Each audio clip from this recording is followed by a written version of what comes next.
Здравейте, приятели! Отново настъпи момента за томбола. Днес ще изтеглим печелившите от 16-та томбола на Тамиди. Тук пред мен са и подаръците, торбичката с изображение с ятовата гласна, портмоненцето, което има много мандали върху него, плодородие, благополучие, благоденствие и благословия, и една от новите чашки. Разбира се, този, който е спечелен, може да си избере друг любим мотив. И тъй като Роси, моята асистентка, не може да се стърпи да покаже новият офис за тези от вас, които все още не са идвали и не са го видяли. Така че след секунди ще започне теглянето на томболата, когато върне фокуса си обратно върху мен.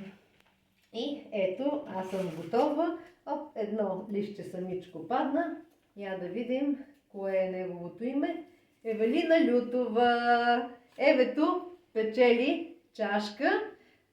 Не я дигнах предварително, но тя беше първото, което бях решила, че ще изтегла като награда.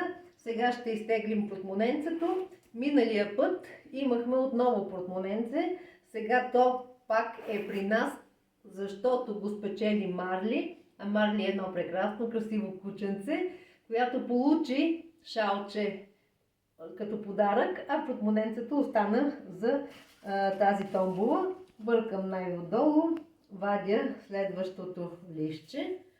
Жаклин Димитрова. Жаклин Димитрова печели портмонето. И сега да видим кой е късметлията, който ще има тази удобна турбичка за многократно пазаруване. Бъркам, разбърквам и хващам ето това листче, да видим кой е тук.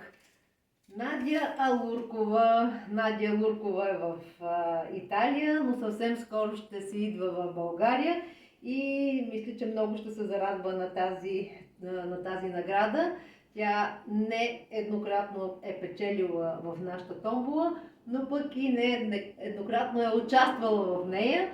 Тук веднага мога да кажа, че нямате никакво ограничение колко пъти ще участвате в томболата. Необходимо е просто да показвате някакъв нов продукт, да изпратите някакъв нов отзив.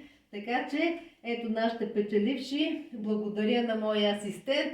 Благодаря на всички, които участваха, а тези, които нямаха късмета да спечелят този път, не се притеснявайте.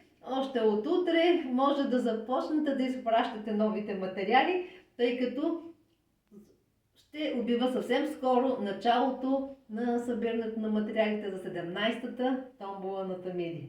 Благодаря!